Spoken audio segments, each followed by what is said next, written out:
Community Bank of Dublin Lawrence County is here to help you with all of your financial needs. Our team knows what it takes to make life easy and convenient and will help you get set up with our mobile and online banking. We founded Community Bank on common sense banking and a dedication to help people just like you.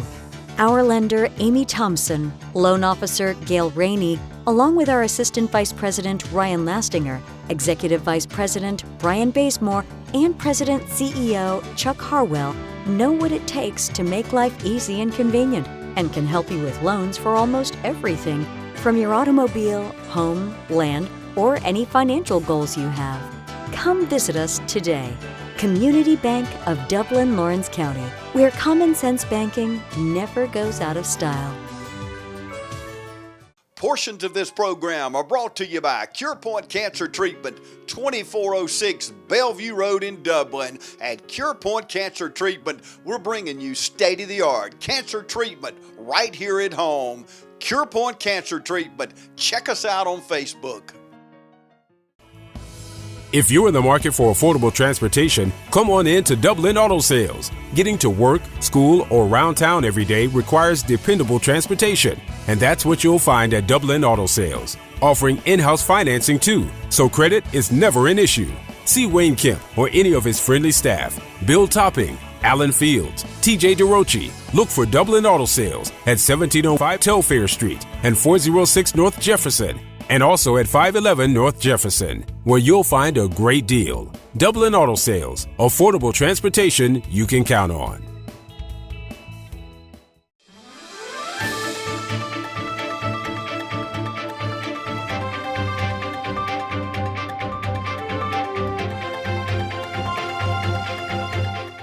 I'm glad to have with me my dear friend Matt Hatchett. Matt, I want to talk about something great. It is Holy Week. Easter, and you know, both of us have so many memories growing up, and even now it's going to be hard because I know you and Kim and your family, and you know my family, and we supposed to be at church Sunday. It's Easter. We get excited about Easter, so it's going to be tough this year, isn't it? It's going to be tough. I've already told my wife and girls we all need to get up and get dressed like we're going to church, at least take a picture and post it online. And it's good. You know, I think everybody will be, it has extra meaning this year, because you're going to miss a lot of people that you normally see. And like, you know, the traditions, we have a tradition. My mother cooks every Easter, and she loved that. Usually before Easter, my girls have been over there and helped her dye eggs, hard-boiled eggs, and she hides them before we get over there on usually a late lunch, and the girls look for them and find them, and she hides a lot of chocolate too. So we like to find the chocolate. So, but we can't do that, and I guess it'll be a real special day, or for me, it's my birthday on Easter, so we'll hopefully we can have, my girls will fix me a nice cake, I hope, or something. Chocolate cake? Of course. Yes. Is there another kind? I know it. There's nothing like chocolate cake. Of course, to me, strawberry comes in a close second. I love strawberry cake. Well, you know, looking at me, James, there's not much cake I don't like. And like we said, it is Easter week, it's Holy Week, and it's a time where Christians all over the world, we join together and we celebrate not only that Christ died on that cross, but he rose from the dead. Where we celebrate Easter, we know, obviously, we don't know when it was, what time period, but we do celebrate Easter for that. But you mentioned a minute ago, getting the girls up, y'all get ready to go to church, because that's what we do as families on Easter, don't we? That's right. That's right. Take pictures. We have the church we go to, we have a big cross. Usually everybody brings flowers and put on the cross, and after church, everybody's lined up to get a picture in front of it. It's a memory. And, you know, talking about crosses, and man, one thing that I have just, these last 3 or 4 weeks, 5 weeks or so, I've seen so many acts of kindness in our community, you know, and we could share so many stories right now together. But as I've looked across this community, there's been so many acts of kindness, whether it could be the ladies that have made masks for our healthcare workers, or just people when you go have to shop for groceries, letting you go ahead, nobody arguing or fussing, or just it just seems like it's brought out the best in so many people in our community. It has, James. I've experienced it personally. I had a lot of people, because we were in session and we had to quarantine for 14 days. A lot of people, some people thought I had COVID and I didn't, thank the Lord. But I was here, and I had several people call me and left me messages and told me they were praying for me. It's just actually people are out buying groceries for the elderly or people that can't get out, and the cross is the faith over fear. And that to me is just amazing, that movement. And that's one reason, and you said you don't want to talk politics, but it's hard for me to talk without bringing it up. That's one reason that the governor is having such a hard with the decisions that he's making on us, celebrating in church and gathering at church. It's just, it's hard. It's really hard. And I'd hate to be making the decision he has to make on that. I was on a call just a minute ago. Half our state's upset that he hadn't gone far enough, and the other half's upset it's gone too far. So it's just, it's just unsettled waters we're in. But we're not talking about that. We're talking about that's right. But you're right, Matt. It's like the umpire of a ball game. Half the people's mad, half likes the call. So it's just tough being in that position, whether you're governor or president or whatever it may be. So, but bottom line is, staying on topic here, we need to pray for our leaders. We need to pray for our leaders. And I can honestly say throughout my life, whether I had a president that I maybe didn't vote for or did vote for, I start my day in prayer and I lift up our leaders. And that's not only national leaders, state leaders, but our local leaders. We need to pray for our leaders, don't we? Yes, and it helps, and I feel it, and I know they do too. And now's when we all want to pray. Now's when we really want to be, praying on every issue you can imagine. And we want you've got this is just affects people in so many different people in so many different ways, but it's all so similar at the same time. Yeah. You want to pray for your health, and then you want people praying that their business is going to survive, that they're going to have a job. It's just every aspect of our lives are just turned upside down right now. Yeah, it has, and it's like we remember where we were when 911, when those planes hit those towers, and I remember after that the churches were full. We flooded as a country to church. Now, a couple months later, people went on back the way and things went back to normal, and they forgot about that. But I hope and pray that we don't forget, because we are such a spoiled country. We're so blessed. And when you got people can't find toilet paper or can't find food, it's just hard. And I hope we don't forget this and remember how really blessed we are. We're blessed in many ways. And I just, this has changed. It is. I don't think people will forget this. It's changing. It's changing the way, it's going to change the way we do things, a lot of things from here on out. I'm a handshaker and a hugger, and it's going to be, we had stopped pretty much shaking hands about 2 weeks before we left up in Atlanta, but you still walk up beside somebody and kind of hug them. But you just we got to get back to our life when that is, and we were talking about that already. What's going to be in place, when we start coming out of this, and how do we approach it? How do we deal with it? And a lot of those discussions are taking place at our level now. So, I'm glad that discussion is going on. So. Yeah.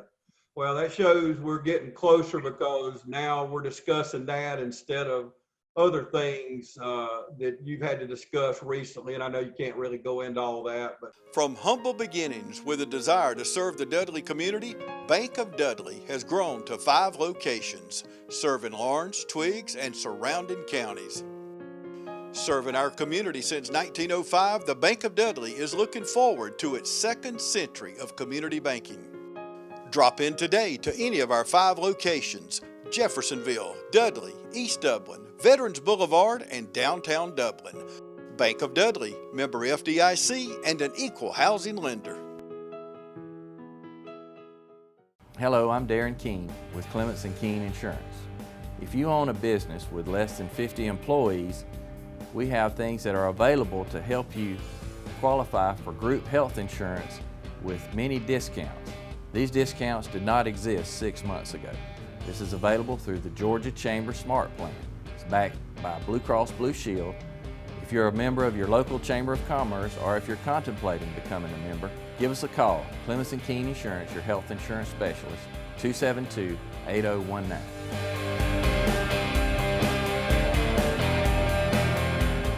Hi, I'm Helen Powell.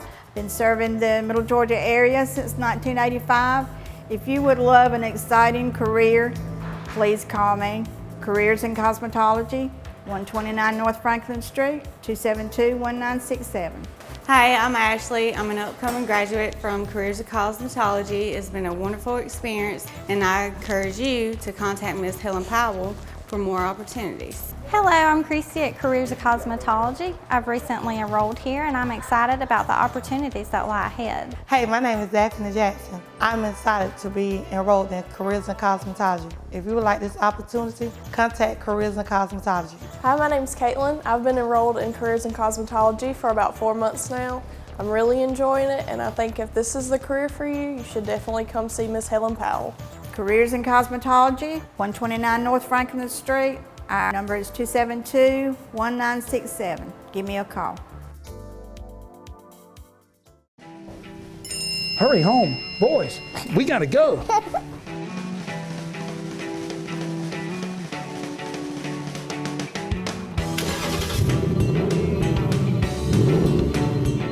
Oh, we're racing.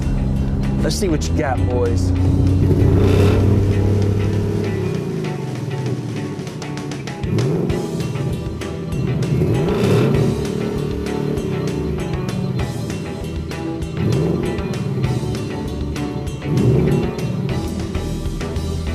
Not today, boys. Hey, I got your text. What's the emergency? What text? Where is my phone? Oh, I think River wanted to play. let's talk about, you mentioned memories that your mother, she always liked to hide eggs. And have you ever, months down the road, found eggs she hid that y'all didn't find? We found them the next year. We'll find stuff. Yeah, we found things during the year, and it's funny. I mean, all that does bring back a lot of memories. So. Yeah. Now, what about the girls? Now, you talked about your mom. What about when the girls were little? I know you always got up, your family went to church, but did they always get a new outfit every year for Easter? I know how girls are. Guys, we can put on a white shirt and black pants or whatever, but girls, they got to have that new dress, don't they? Oh, well, and the business my wife is in, it hasn't been much of a problem. It might have been a surprise, but even now, the older they get, they kind of have an idea what they might be going to get for Easter. So, it's just those traditions, and it's just like Christmas. You have all these celebrations, but we got to remember the reason for both of them. And they're holy days. Christmas and Easter. Easter is the most holy. I think, and it's going to be an adjustment for everyone. And I think, the governor in his remarks yesterday mentioned that he was going to be making an announcement about churches sometime today or tomorrow. That's all he said. And I know another effort that is going on to continue part of Sunday into Monday. And I hope that takes place, and hopefully we'll be hearing about it. And it's a great thing. It's a good thing. We got to start, we hadn't hit the worst of this yet. And the numbers are still, terrible. And I read an article this morning that, you know, the movement has definitely moved into the rural parts of our country. And it's, you know, it's going to start hitting us more at home, because people that we know are going to be affected by this. You know, it already is, and it's going to do so even more. And it will make this time so we definitely will not forget it, and we'll learn from it. We're going to come out stronger. I told you, just like in 911, the patriotism that came out of that 9/11, it you know, you just couldn't. Of course, it was the strongest I've ever felt in my lifetime. You know, others may have felt that, you know, years ago, Vietnam and Korea, you know, and even those that were still with us from World War I and II. You know, the patriotism had to be strong at some point after those. Maybe not Vietnam, but I mean, it's you know, you've got to. Those things make us stronger, and this will make us stronger. And you know, you and I in our lifetime, who knows? This something like this could occur again, and this will make us better because of it. So. And part of being Americans, we love serving one another. We love serving, whether it be taking meals to senior citizens, or whether it may be a political office or serving the people of District 150. I want to ask you, where in your life did you get that zeal for service that you have? Wow, James. Yeah, let's see. I probably in the church and in scouting. You know, it's that and my dad. He served a lot of people in his practice without payment, and that, you know, that's getting to the healthcare field, and what the healthcare world is doing for us right now. They are serving us and going way above and beyond what they normally do to keep people here. And that's, you know, what they're doing, what they're having to do. I mean, that's, I guess maybe that's probably, you know, that's where it came from. I'm trying to think if their scouting probably was pretty strong in teaching that and knowing that you got to give back. Yeah. Gee. And your dad, you didn't know I was going to ask you hard questions, did you? That's not that hard. Your dad, when I sit at his funeral that day and I listen to all these things that I never knew about your dad, how he went, you know, different parts of the country, not just serving this community, but what he did in the Indian tribes and things like that, and gave just so much. You know, if he had a charge for all them services, it would have been probably hundreds of thousands of dollars. But what made him do that? I guess just his love for people. You know, that's the only thing I can say. I mean, he knew people needed help, and he liked to help people. Of course, he was in it to make a living, but if they couldn't help, you know, if they couldn't pay, he still helped. I don't know how many people when I was growing up, we'd be working out at the farm and somebody'd show up with a toothache, and he'd either say, okay, well, meet me at the office in 20 minutes or come over here and sit on this tailgate. He probably did some things that probably aren't really legal, but people, yeah, he'd follow up with them anyway after that. And what about scouting? You get to speak most every year when we do Eagle Scout ceremonies on a personal level. When you witness that, how does that make you feel when you see young men come through scouting and obtain that highest honor? I've been fortunate to speak at quite a few of those in the last few years, and I tell them it's actually, you know, it's getting kind of difficult because I have to change what I'm saying almost every time because so many people there have heard it already. So, but it does make you feel good that these young men have been given a great platform to stand on and taught the right way and right things to do. The last one was maybe a month ago and that I spoke at, and scouting has gone through some trials and tribulations over the last few years, and a lot of what they've done I do not agree with, but I support the local men and women that are working with these young men and women. Now, to teach them the right way, teach them to be leaders. And it, you know, it's something that we need to hold on to, and I hope it continues to exist.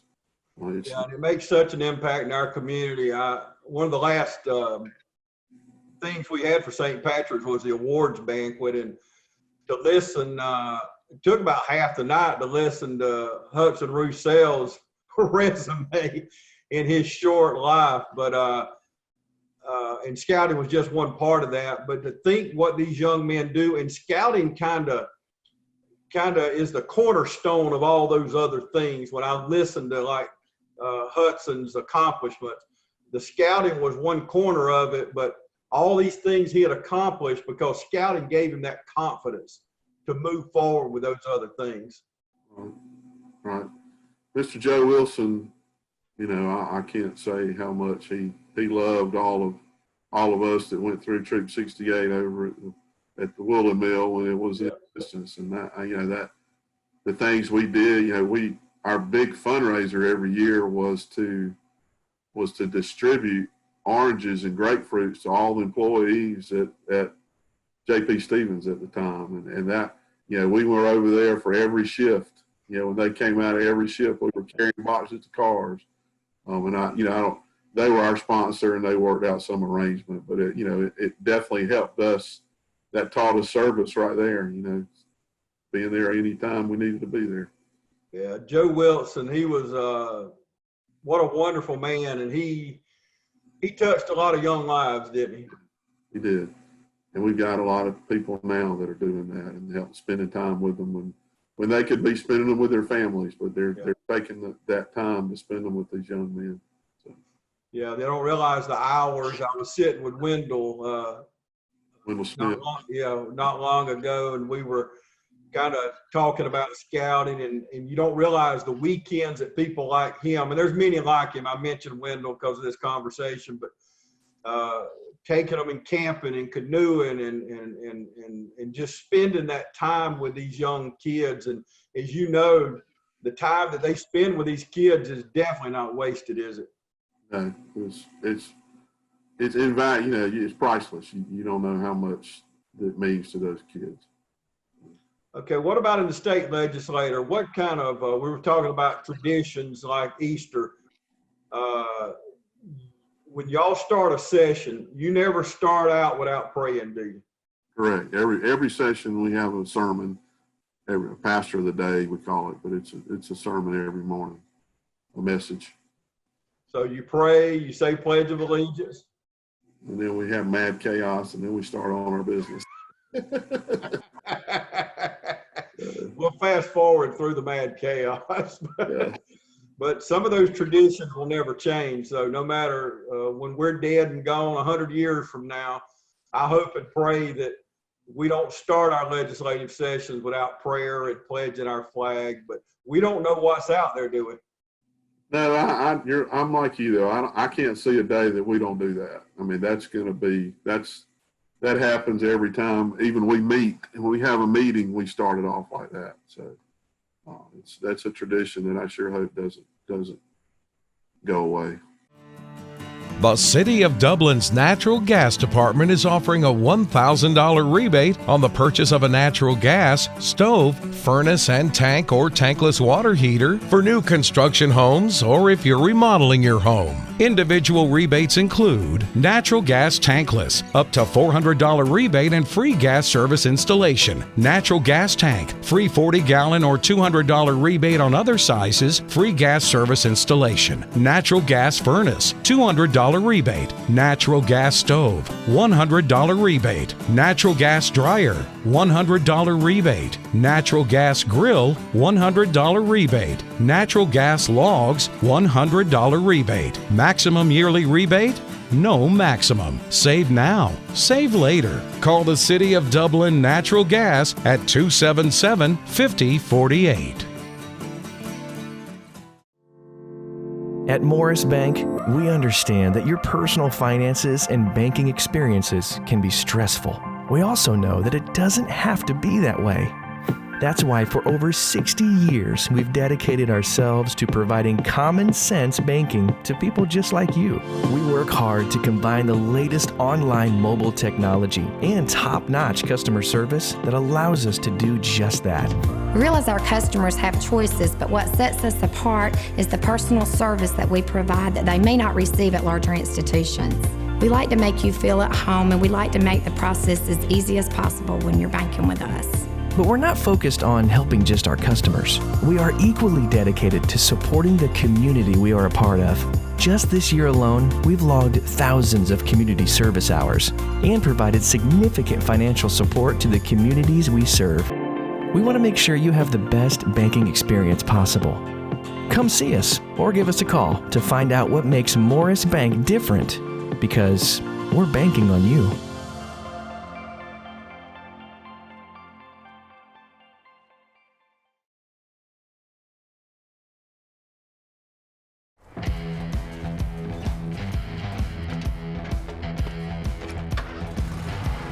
You've got miles and miles of grass to mow. So you're going to need a machine built to perform. Day in and day out. Season after season. You're going to need a Gravely. Built to mow the distance. Now at Myers Equipment and Supplies in Dublin. I'm Jeff Shepard, and we're here at Roach Farm and Garden to let you know that we are here for you. You may call us at 478-272-3340.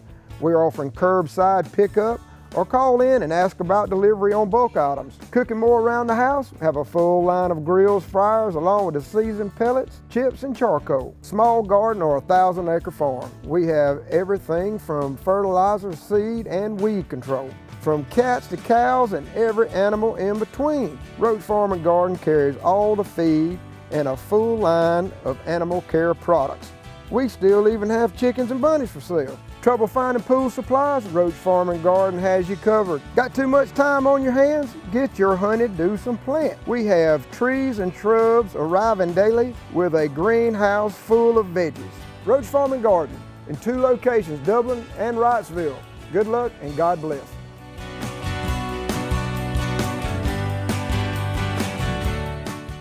Hi, I'm Pam Tillery. And I'm Jody Tanner, and we are downtown at the Fred Roberts Hotel at Emily Kite's office. And we're on the balcony overlooking historic downtown Dublin, where we have local boutiques, great restaurants, and gorgeous architecture. And we would love to share this view with you at your next closing. So give us a call. I'm Pam Tillery. And I'm Jody Tanner. And we are the T&T Group. He's been on my mind recently, but Senator Ross Collison. There's probably very few days that go by that you don't think of him or miss him, are they, Matt? Yeah, I haven't Thomas confessed. I haven't talked to him in a while, but I've asked about him, and I know he needs our prayers. He's having a tough time. So, and Sally needs our prayers and uplifting as much as Ross does. He's having, he may not know he's having a rough time. So. Okay, and the other day I didn't ask you about Mr. Pruitt, Mr. Mathis. I'm sorry, Danny Mathis. He's relatively new. Talk about your relationship there. Danny and I have a good relationship. He, like you said, he is new, and he always comes and talks to me about. He wants to know. He thinks I know everything that's going on. Sometimes I know a little bit more than him, but he's doing a good job. He's working hard for all the communities. He's got a successful business, and they're busy there. But he's listening and learning, and he speaks up when he needs to speak up. He can close an argument pretty good. And he's doing great. And Jimmy Pruitt, he represents part of your viewing area too. And Jimmy's retiring this year, but he's had a lot of personal things recently. His son has been diagnosed with cancer and is going through some treatment out in Texas, and that he was out a little bit toward the end being with him, which is where he should be. And his mother just passed away, and actually Jimmy could not come home because of the virus to be at his own mother's services, and that's got to be just terrible, because if he had left out there then they weren't going to let him come back to the hospital, his son. So he stayed there. Jimmy has a huge family, so I'm sure his father's still alive. I think his father's 96. So I'm sure that there's a bunch of brothers and sisters, and they all, with the rules, who knows, they may have only limited to the graveside to 10 people, which is hurts this time.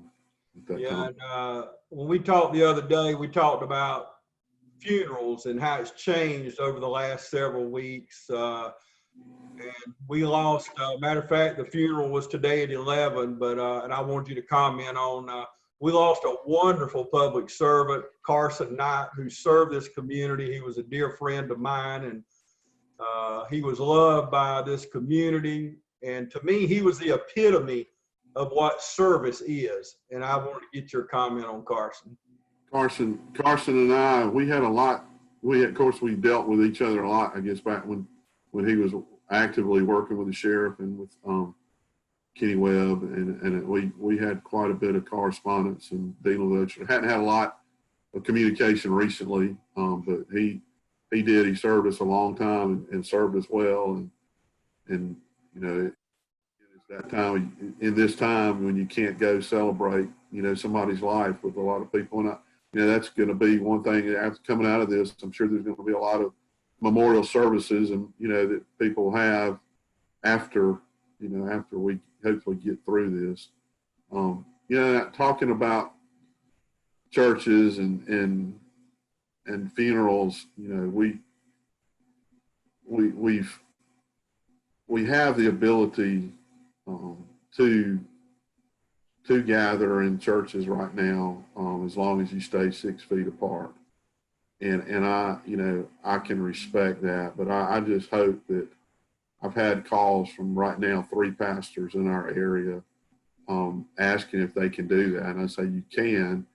I really wish you would do the drive-in church. And if somebody needs to get out and go to the restroom, do that. Make sure, that their bathrooms are open and that they can wash their hands. But I fear if we all decide to start going back into our churches right now, that that's where so much of the outbreaks have been in Albany, Rome, and it's just it's gonna hurt our communities like we haven't seen. If you can gather with just 10 people and scatter them out, that's great. If you can have the drive-in churches, let's have the drive-in churches and tune everybody in on the radio. But I just hope that we don't have churches in our area that decide to let's open it up, let's stay 6 feet apart, and then do what's happened in Statesboro over the weekend. They were elbow to elbow in a room, and then we had a funeral service down in Southwest Georgia. I think it was Monday, that over 100 people were there. And we can't do that right now. And there's arguments coming out right now that we need to be doing that because it's the hurt. You get everybody gets immune. But I hear that and I understand that, but I think we're not there yet. And that's where we're talking about how we come back to the next phase of this and how we get back to normal. So that's being worked on. I kind of went off on a tangent there. Sorry. No, that's fine, because I was one of the hard heads. I didn't want to cancel church either, but you and I are on the same boat. We're huggers and we love people, and we're going to shake hands and we're going to love people. And before you know it, we go to church, and before you know it, I done hug somebody, and then, without even thinking, because it's just second nature to us. That's what we do. Right. And we don't want to be the next hot spot. No, I don't want to be. And I think there's something to it of we're staying separated and staying in place right now. And I'm excited about the system, the antibody testing system that's growing right now, and hopefully that'll come on pretty quick, and that people can start being tested for it. and see, hey, I've already had it and I've got the antibodies and I'm not going to get it. So hopefully that'll help us come back to normalcy quicker. The people will know they can get back to work. There's not a person out that they may say they aren't, but they're not concerned that they might get it, and hey, you may have already been exposed and have the antibodies. So it will be a mental easer, to improve our mental stability, just knowing, whether you're safe or not, and can go back to work, just different things. That's all coming. It's just taking time. And I'm, for one, I want to get us back normal. I want to get all these businesses back up and running and being as progressive as we were and we can be, and profitable. It's sad what we're in right now, but I truly believe we're going to come back stronger. Okay, I got 2 questions left. One, who's that young couple on the wall back there in that picture? That is from our honeymoon. Sure is. It's a picture. We were fortunate. I worked with Delta Airlines, and we were able to go to Hawaii, and that was on a little boat ride in Hawaii, or getting in or out of the boat. And we really liked it. Thank you. Many years ago. Well, that's the problem. We're interviewing people on Zoom, and we're sitting in our homes right now. So pretty well our surroundings. Last thing, what would be your Easter message to the people in our community today? Worship in your home, worship with your families. Remember this time. We're going to come through this, and we're going to come out stronger. Please be patient. And there's a lot of reasons to not be patient, but be patient. You've got a lot of communities, a lot of churches even now. The church is the people in it. It's not the building. And you've got them doing great things with our community right now, and making sure people are taken care of, and they have what they need. And if they don't, reach out to your church, reach out to me, reach out to James, reach out to anybody that you know. If you need something and you can't get it, let people know. That's what this country is all about, and helping one another. And pray for everybody, pray for your neighbors, pray for your leaders, pray for your doctors and the healthcare community. Just that we'll get through this, and I will. Absolutely. And Matt's absolutely right. If you're watching us now and you say, I have nobody, you just pick up the phone. It's real easy, 272-4444. That's the number at the station. We can help. We've got people just standing in line, because we've been talking a lot about the church. The church has been shining in this country, in this community, because like Matt said, the church is the people. It's not that building that we meet in every week. So, and I have seen, as we mentioned earlier, Matt, I've seen the church shine over the last so many weeks. No matter what denomination, we're all one church. We serve one God. And we hope everyone has a wonderful Easter weekend. You can still worship. I've been sitting here this morning, Matt, matter of fact, sitting here right by my laptop. I've been reading the book of Isaiah, and it gives me comfort personally to spend time in God's word. And I know you do, but God, he tells us in his word, he'll never leave us nor forsake us. And he's not left us, and he sure hadn't forsaken us. We may think at times, but the closer we stay to him, the better off we're going to be anyway. So, Matt, I appreciate you joining me. We talked earlier this week, and I know you had a couple of things going on. You had a phone in one ear and a phone in the other, and the speaker hollering this way and this one hollering this way. But you always take time to talk with me, and I really appreciate it. And thank you, James, and thanks for what you do for everybody, and keep the faith.